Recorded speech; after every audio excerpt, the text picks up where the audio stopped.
Danes vam bom povedal nekaj o kolesarjenju, ki je hkrati najbolj naporno in tudi najbolj navdihujoče. Povedal vam bom nekaj skrivnosti, kako izpiliti tehniko in kako najti motivacijo za vožnjo v klance. Danes je 1. junij, vreme se počasi pobira, ker je zadnje 2 dni deževalo. Še zmeraj je pretežno oblačno in za ta letni čas precej nizkih 17 stopinj Celzija. Vreme ima kar pomembno vlogo pri vožnji v klance. Najlepše je kolesariti v sončnem vremenu, pri čemer je treba spomladi in poleti paziti samo na zaščito kože pred soncem. Zdaj, če je deževno vreme, potem imate spolzko cesto in je treba biti zelo previden na spustih. Včasih je problem tudi, če piha kakšna močna burja, ker je vožnja v klanc še bolj naporna. Po drugi strani pa lahko kakšen prijeten vetrič prav zelo lepo hladi, kadar lezemo v hrib. Moja današnja proga me pelje tle v Goriška Brda, približno 50 km dolga in okrog 750 višincev. Na tej poti bom imel 4 klance v dolžini med 2 in 7 km. Njihovi nakloni so tam nekje med 4 in 5%.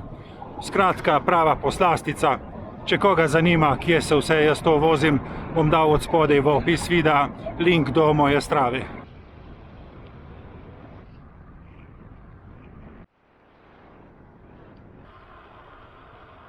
Kako je sploh možno, da vzljubiš vožnjo v klance? To sem se jaz kot kolesarski začetnik dolgo spraševal. Klancev sem se izogibal, ker sem vedel, da bom trpel, da me bojo noge bolele, da ne bom mogel dihati. In sem se samo čudil kakšnim izkušenim kolesarskim rekreativcem, ki so se med sabo pogovarjali, kako lep je nek klanec. In sam pri sebi nisem mogel razumeti, kako je lahko nek klanec lep. Enkrat sem se potem okorajžil in to tudi vprašal in danes vem. Upam, da veste tudi vi, oziroma da boste to zvedli čim prej. V klance se lahko zaljubiš šele takrat, ko spremeniš svoj odnos do njih. Ko veš, da boš naredil nekaj za svojo kondicijo, za svoje telo, hkrati boš poplačan z lepimi razgledi in s kakšnim odličnim spustom. Drugi pogoj pa je tudi ta, da si vsaj en malo natreniran, da imaš tisti občutek pri sebi, da ne boš lih crknil na prvih 100 metrih.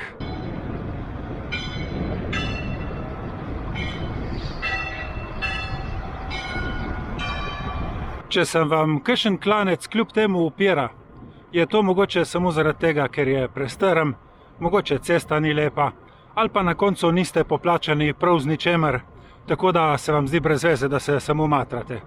V takem primeru bi jaz rekel, zakaj na silo? Pusti ga, obrni se in ga imej za drugič.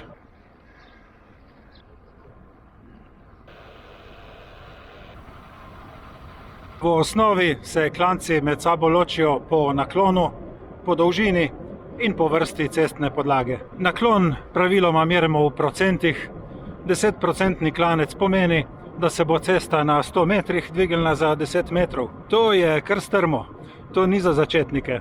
Jaz bi rekel, začetniki tam 3-4%, to, da se malo peljete sploh, zakaj pri vožnji v klanec gre. Meni osebno so najlepši klanci tam nekje med 5 in 7%, ker je vožnja še vedno tekoča, pedala se lepo vrtijo in takih klancev imamo v Sloveniji vse polno. Najlepše se je v klanec peljati po lepem, gladkem, novem asfaltu. Vsaka nepravilnost v cesti se vam bo prav takoj poznala.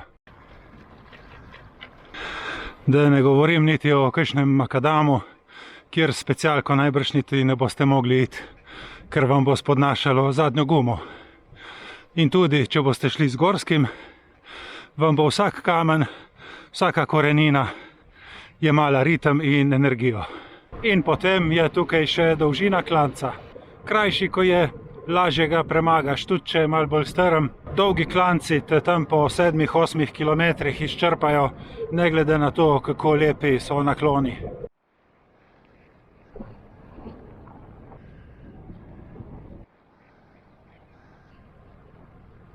Jaz zmeraj gledam tudi na skupni procent celotnega kroga. Recimo, če na 50 km naredim 500 višincev, je to 1%. In 1% vam povem, to je že kar valovito. To pomeni, da moraš iti v Brda ali pa na Kras. Danes, ko gre za trening vožnje v klance, bo pa ta moja proga imela skupno 1,5 % višinskih metrov.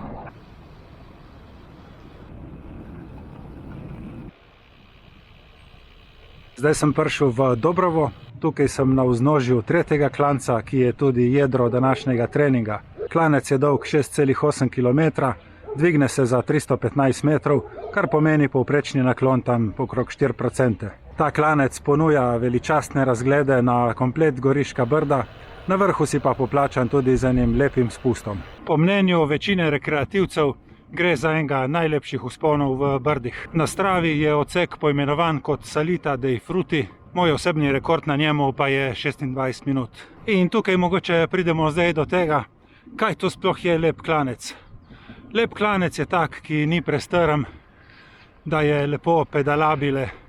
To pomeni, da bo vaša kadenca v hrib približno enaka, kakor če bi se vozili po ravnem. Ponuja vam lepe razglede, po možnosti bo imel vmes še kakšen vodni vir. Na vrhu pa vas bo poplačal še z enim lepim spustom.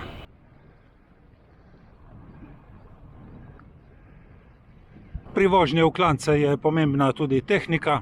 Pravilno je, da imamo trup nekje na polovici med sprednjim in zadnjim kolesom, da nismo nagnjeni niti preveč naprej, niti preveč nazaj. Ne upirajte rok togo v krmilo, ampak jih imejte lepo sproščene, rahlo pokrčene v komolcih in poskrbite, da imate v tako mehki prestavi, da boste lahko normalno vozili. Ne vozite v preveč trdih prestavah.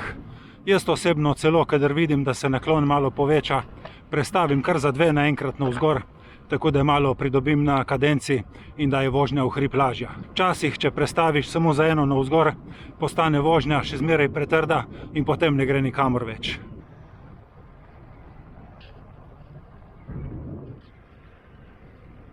Pri vožnji v klance je poleg naklona in dolžine smiselno meriti tudi srčni utrip. Če imate ta senzor, lahko spremljate, kako vam dela srce in da ga ne nabijate ves čas v najvišje obrate. Jaz, ko sem 50+, mi je zdravnica lepo povedala, ne več kot 170 in jaz se tega kar držim. Vidim pa na YouTubu, na kakšnih dirkah mladi fantje ga nabijajo tudi tja do 200.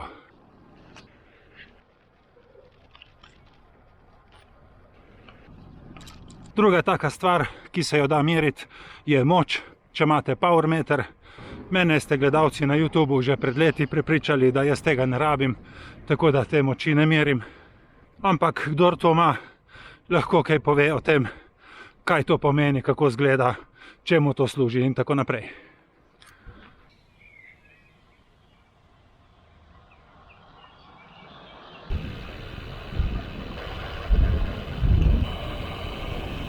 Tako, sem že v zadnjem, 4. današnjem vzponu, še na Števerjan se dvignem in potem spustim domov. Zanimivo pa je, da sta se kar 2 današnja vzpona začela in končala v 2 različnih državah.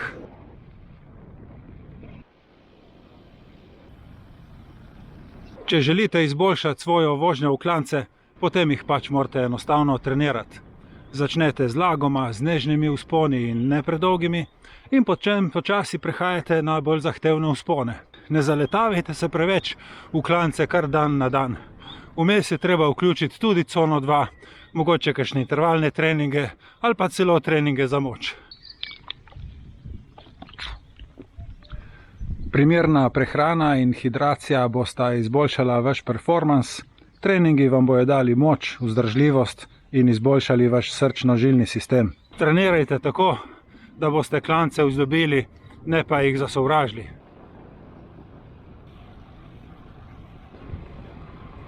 Upam, da ste tudi danes izvedli nekaj zanimivega in koristnega. Želim vam prijetno vožnjo v klance, hvala vam za pozornost in se vidimo prihodnjič. Čau, čau!